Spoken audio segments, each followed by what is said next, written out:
Buenas a todos y a todas. En esta nueva clase virtual vamos a introducir la noción de integral definida de una función. Eh, Esta noción viene a formalizar un concepto sencillo e intuitivo que es el área de una región plana no necesariamente poligonal, es decir, el área de una región la cual no se puede descomponer como uniones o suma de polígonos conocidos como triángulos, cuadrados, etc. Entonces vamos a comenzar por un ejemplo motivador que nos va a permitir entender mucho más la definición que vamos a introducir. Entonces, el problema es el siguiente. Supongamos que queremos calcular el área de la región S, que se ve acá graficada, que es la región definida por el gráfico de x cuadrado, el eje de las x, las rectas verticales x igual 0 y x igual 1. Es decir, esta sección que obviamente no es poligonal. Me refiero que no es ninguna de las figuras que uno conoce para poder calcular el área.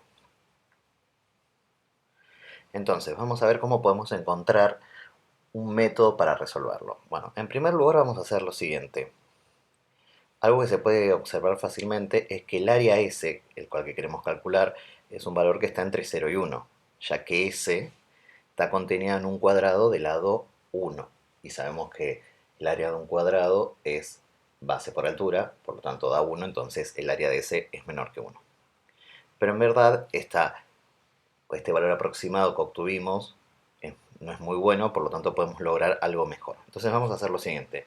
Supongamos que vamos a dividir al intervalo 0, 1, es decir, en el eje de las x, en 4 franjas, que la vamos a denotar S1, S2, S3 y S4, que se obtienen al trazar las rectas, por ejemplo, x igual a un cuarto, x igual a un medio, x igual a un 3 cuartos y obviamente x igual a 1. ¿Sí? Entonces, de esta forma, el área que nosotros queremos calcular queda dividida en 4 franjas, S1, S2, S3 y S4. Bueno, lo que vamos a hacer es, como no podemos calcular el área de cada una de esas franjas, vamos a tratar de aproximar a cada franja por medio de un rectángulo. ¿Por qué un rectángulo? Porque el área de un rectángulo siempre la sabemos calcular, recordando que es base por altura. Entonces, vamos a considerar los siguientes rectángulos. En cada uno de las particiones que tenemos del intervalo 0, 1, vamos a considerar un rectángulo, los que se ven en esta gráfica, de la siguiente forma. Lo que vamos a hacer es, por ejemplo, en el primer intervalo vamos a considerar el valor que asume la función en el extremo derecho del intervalo. Fíjense que el primer intervalo es el intervalo 0, 1 cuarto, por lo tanto, esta altura es lo que vale la función x cuadrado en un cuarto. Repitiendo ese procedimiento, en este caso tendremos que evaluar en f al 1 medio, luego esta altura es f en 3 cuartos y esto es f en 1. ¿Sí? Entonces, ahora podemos calcular el área de estos rectángulos, estos 4 rectángulos, y sumarlo y eso nos dará una aproximación del área que queremos calcular. ¿Sí?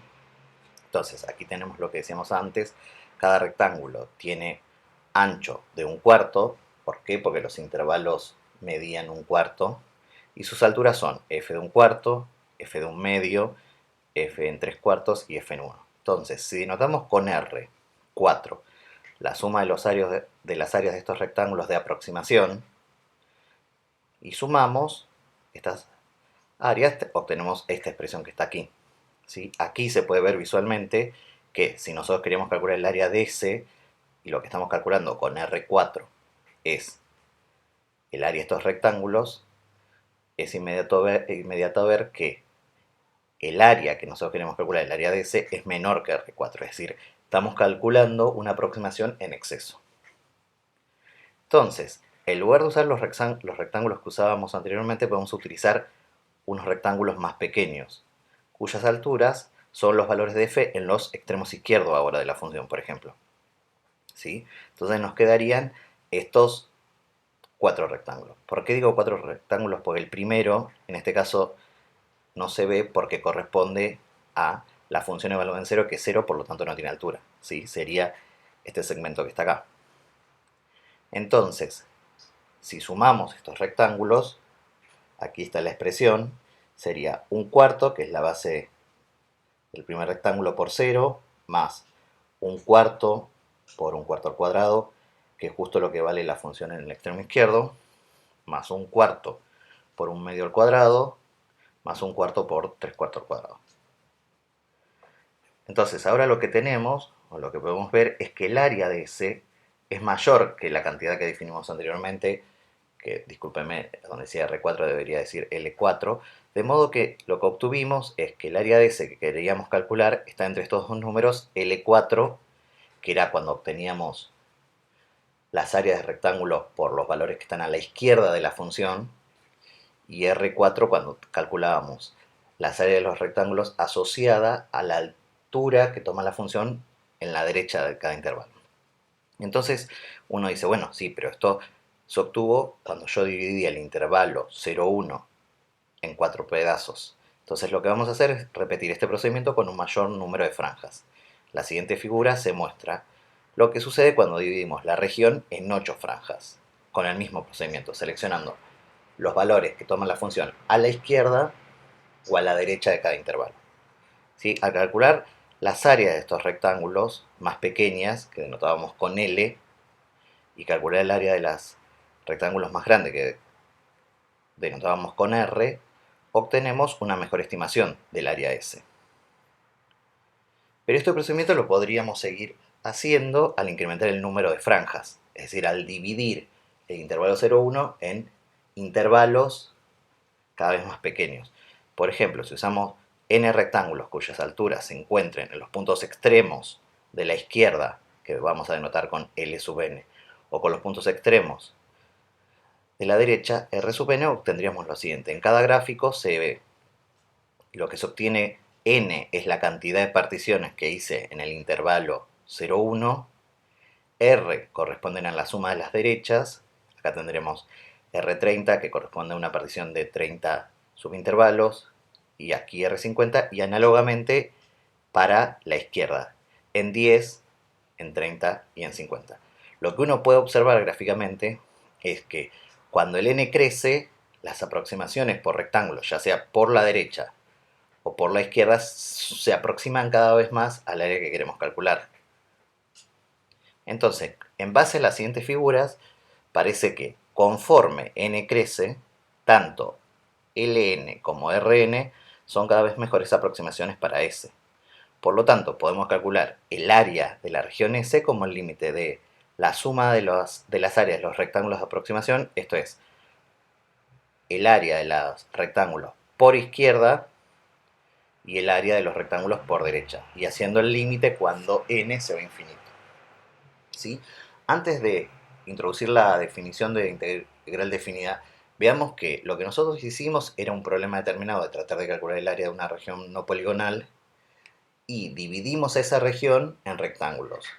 Y en cada rectángulo decidimos, de manera arbitraria, tomar el valor que asumía la función o a la izquierda o a la derecha en cada uno de los subintervalos que obtuvimos. Este problema que presentamos como ejemplo motivador es un problema que se planteó Arquímedes en el siglo VI a.C. y lo resolvió de esta manera, aproximando el área de una región por rectángulos. Bueno, pero ahora nosotros vamos a tratar de llevar esta idea a una función cualquiera definida en un intervalo AB. Y entonces es lo que vamos a hacer ahora. Vamos a dar todos los ingredientes necesarios para definir la integral definida de una función, para la redundancia. Primero vamos a definir qué es la partición de un intervalo. Diremos que un conjunto P, que tiene elementos x0, x1, xn, ¿es una partición del intervalo AB? Sí. Los puntos primero están ordenados en forma creciente, es decir, x0 es menor que x1, x2 y así sucesivamente hasta x sub n, y el primero de ellos es A y el último es B. Es decir, se dan cuenta que al dar una partición, lo único que hacemos es subdividir al intervalo AB en diferentes subintervalos.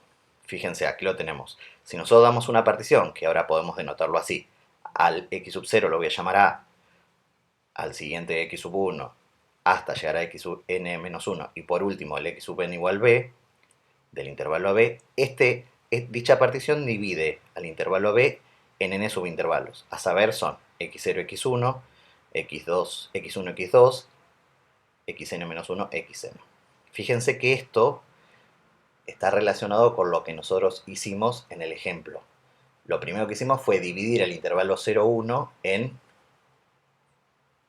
subintervalos. En el primer caso, en 4 subintervalos, en el segundo caso, 8 subintervalos y así sucesivamente. Un comentario para hacer. En el ejemplo que hicimos al principio, los intervalos eran todos iguales, es decir, porque dividimos el intervalo 0, 1 en 4, en 8 o en n subintervalos que todos tenían la misma longitud. Pero cabe aclarar que la definición que introdujimos de partición no le pedimos que todos sean iguales. Entonces, para ello tenemos que denotar lo siguiente. Vamos a denotar con delta xy la diferencia que hay entre dos términos consecutivos de una partición. Es decir, xy menos xy menos 1, para cualquier y que esté entre 1 y n. Fíjense que esto, como los x están ordenados en forma creciente, lo que mide es la amplitud de cada subintervalo. Porque, por ejemplo, miren, si calculamos x1 menos x0, como están ordenados en forma creciente, me da la amplitud de este intervalo. Y así sucesivamente. x2 menos x1, la amplitud de este. Y como estamos moviendo todos los n's posibles, obtenemos las amplitudes de cada uno de estos subintervalos. Y vamos a denotar la norma de la partición, que se define así, como el máximo de estas amplitudes. Es decir, ¿qué es la norma de una partición? Es la longitud del subintervalo más largo que se definió con esta partición. Bueno, pero basado en el ejemplo anterior, nosotros vamos a hacer lo siguiente. Diremos que una partición del intervalo AB es regular si todos los subintervalos tienen la misma amplitud. Es decir, no vamos a tomar intervalos de cualquier amplitud, sino que vamos a tomar que todos tengan la misma amplitud. Pero, ¿cómo se puede calcular eso? Y bueno, si nosotros tenemos el intervalo AB y queremos subdividir al intervalo AB en n subintervalos de todas de la misma amplitud, cada subintervalo va a tener que tener la siguiente longitud, b menos a, que es la longitud total del intervalo, dividido la cantidad de elementos o de veces que queremos particionar, que es n. De esa forma, uno puede calcular explícitamente en una partición regular quiénes son x1, x2 y hasta el xn. ¿Por qué? Porque una vez que yo tomé el a, lo que tengo que hacer es, fíjense, si nosotros seleccionamos a, que es el primer elemento de la partición, el segundo elemento va a ser a más la amplitud que queremos, que es b menos a dividido n. Así se obtiene x1. El x2 se va a obtener como el a, que era el punto inicial del intervalo, más dos veces la amplitud, porque queremos cubrir dos subintervalos. Y así sucesivamente, hasta fíjense que si seguimos con este procedimiento, cuando obtenemos x sub n de esta forma, se obtiene b. Entonces, para una comodidad de ustedes y nuestra, vamos a considerar a partir de ahora que la partición del intervalo AB será siempre regular. Es decir, los subintervalos que vamos a considerar, todos tienen la misma amplitud. ¿Cuál? Esta, b menos a dividido n. Por lo tanto, ya no vamos a tener, o no tiene mucho sentido utilizar la norma, sino que todos tienen la misma amplitud. Entonces, ¿qué vamos a hacer ahora? Bueno, motivado por el ejemplo introductorio, vamos a definir lo que se denominan como sumas de Riemann. Consideremos una función f definida en un intervalo AB y acotada. ¿Qué es una suma de Riemann de f para la partición P? Es un valor que se obtiene de la siguiente forma. Vamos a agarrar. La partición es regular, entonces todos tienen la misma amplitud. Lo que vamos a seleccionar es, en cada subintervalo de la partición, vamos a tomar un punto arbitrario que vamos a denotar con x sub i estrella. Y vamos a evaluar la f en dicho punto. Y luego sumarlos. Fíjense. Este es. En el primer subintervalo seleccionamos un punto, lo llamamos x sub 1 estrella. Evaluamos la f correspondiente y multiplicamos por la amplitud. Y así sucesivamente con cada subintervalo de la partición. X sub n estrella o x sub y estrella, fíjense que está aquí explicitado, es un punto arbitrario que se toma entre xy menos 1 y xy, para cada i entre 1 y n. Y lo estamos sumando.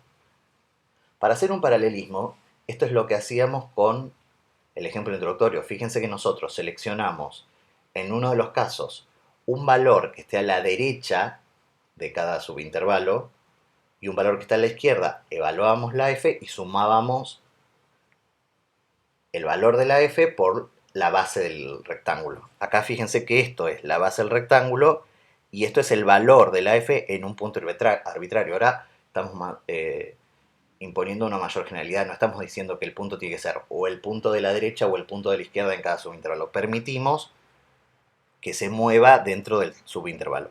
Fíjense, a los puntos x sub y estrella se los denomina puntos muestra de la partición y aquí tenemos un ejemplo. Miren, aquí tenemos una f definida en el intervalo AB, acotada, y tomamos una partición regular, fíjense que todos los rectángulos tienen la misma amplitud, y en cada uno seleccionamos un punto muestra de manera aleatoria.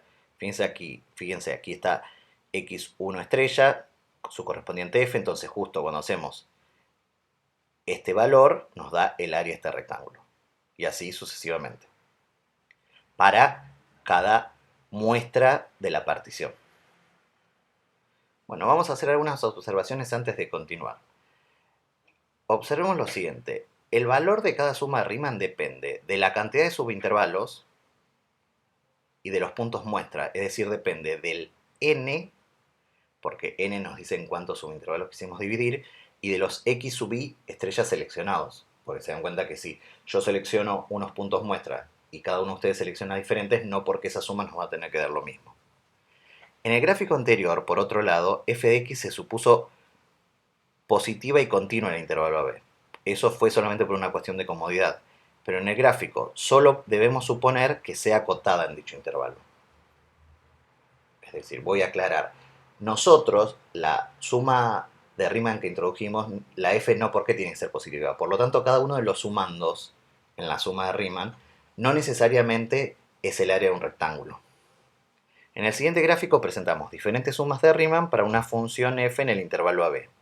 En cada caso, fíjense, n indica la cantidad de subintervalos, que recordamos que son regulares, que dividimos al intervalo a través de una partición regular. Entonces, fíjense, por ejemplo, en esta dividí en 2, elegí diferentes puntos muestra y me quedaron el área de estos rectángulos. En esta en 4, en 8 y en 12. Entonces ahora estamos en condiciones de definir lo que es la integral definida. Entonces, sea f una función acotada en el intervalo AB. ¿Diremos que f es integrable en el intervalo AB? Sí.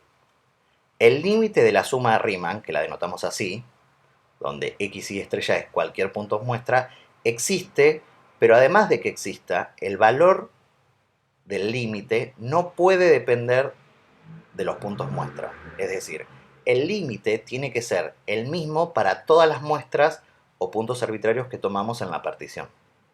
Entonces, si una función es integrable, al límite de la suma de Riemann se lo denota así. Y se le dice la integral definida de f desde a hasta b. Veamos que este símbolo a nosotros ya nos resulta conocido porque es el mismo símbolo que usamos para la noción de primitiva. ¿Sí? En próximas clases vamos a ver que estos dos conceptos, por ahora totalmente inconexos, están vinculados. Es decir, la integral definida va a estar relacionada con la noción de primitiva, por eso la misma notación. Sí, pero repetimos, vamos a decir que f es integrable en un intervalo AB, siempre que f sea acotada, si el límite de todas las sumas de Riemann, porque esto era la fórmula de escribir las sumas de Riemann, existe y es independiente de la elección o de los puntos muestra seleccionados. Bueno, algunas observaciones. Leibniz introdujo el símbolo de la primitiva o de la integral indefinida, que se llama signo de la integral. Es una S alargada y se eligió debido a que la integral de un límite de sumas, en la notación, la integral de entre a y b de f, diferencial de x, f se llama integrando, y a y b se lo conocen como límites de integración. A es el límite inferior y b es el límite superior.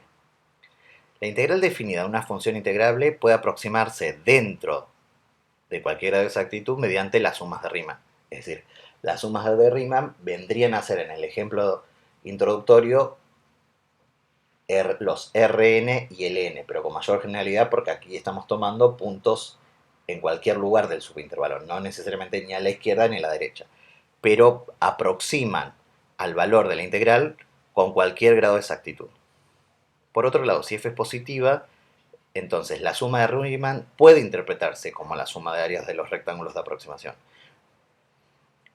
Y vemos que la integral definida entre a y b de f de x puede interpretarse como el área bajo la curva y igual f de x, el eje x entre las rectas x igual a y x igual a b. Es decir, la suma de Riemann, en el caso en que la f sea positiva, nos determina el área que hay entre el gráfico de la función, el eje x, x igual a y x igual a b, que era lo que queríamos hacer.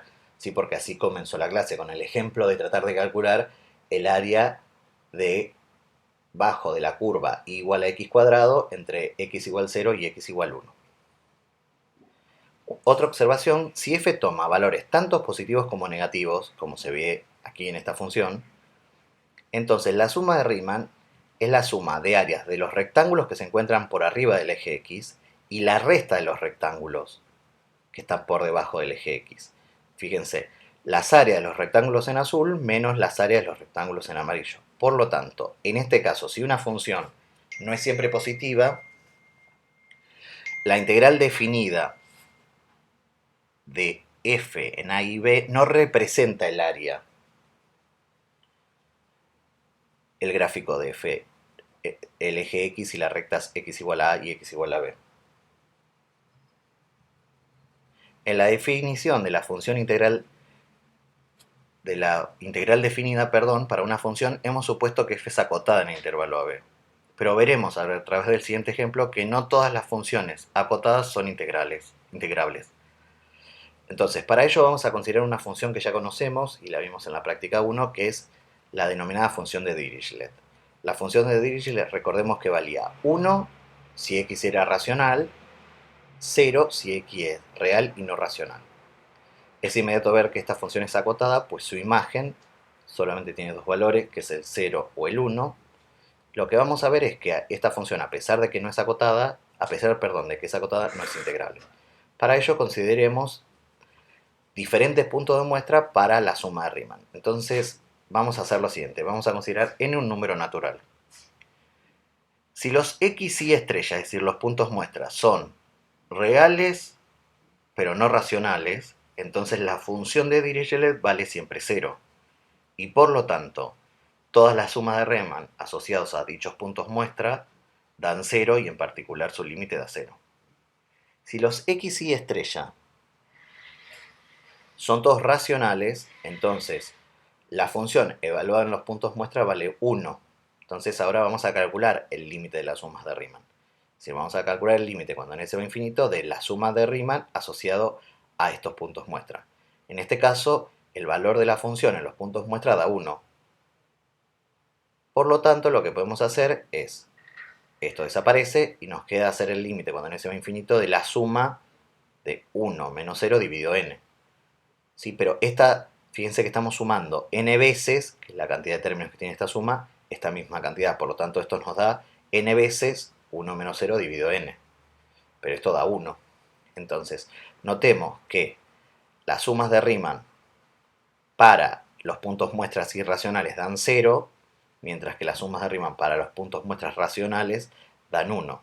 Entonces, como los límites de la suma de Riemann no es el mismo para toda elección de los puntos muestra, podemos asegurar que f no es integrable. Es decir, con este contraejemplo mostramos que no toda función integrable es acotada. Ahora veremos algunas condiciones que implican la integrabilidad de una función. Y lo vamos a enunciar en el siguiente teorema. Si f es monótona en el intervalo AB, es decir, creciente o decreciente, entonces f es integrable en el intervalo AB. Si f es continua en un intervalo AB, y recordemos que por el teorema de Weierstrass en particular era acotada, entonces f es integrable también en el intervalo AB. Y por último, si f es una función, si f es continua en el intervalo AB, salvo quizá en un número finito de puntos, en los cuales debe existir límites laterales finitos, entonces f es integrable. Es decir, aquí en la última condición estamos pidiendo que la función pueda tener puntos de discontinuidad, una cantidad finitos de puntos de continuidad, pero el salto de la discontinuidad tiene que ser finito. A este tipo de funciones se la denomina seccionalmente continua, o continua por trozos. ¿Por qué? Porque es continua en el intervalo AB, salvo en un número finito de puntos donde los límites laterales deben ser finitos. Bueno, con esto terminamos la clase de integral definida. Vamos a recapitular. Introdujimos las sumas de Riemann y vimos que una función acotada es integrable siempre que el límite de toda suma de Riemann exista y sea el mismo para cualquier selección de puntos muestra. Bueno, una de las cosas que nos quedan en la cabeza es, primero, ¿cómo vamos a hacer para calcular la integral de Riemann? Porque si tenemos que construir las particiones, los puntos muestra, y luego ver que el límite es independiente del punto muestra, eso es muy complejo. Bueno, no nos preocupemos porque dentro de unas clases vamos a ver que por una vinculación que existe con el concepto de primitiva, el cálculo de una integral definida se hace fácilmente vía la noción de primitiva, que es lo que vimos en clases anteriores. Bueno, espero que les sea de utilidad y nos encontramos en la próxima clase.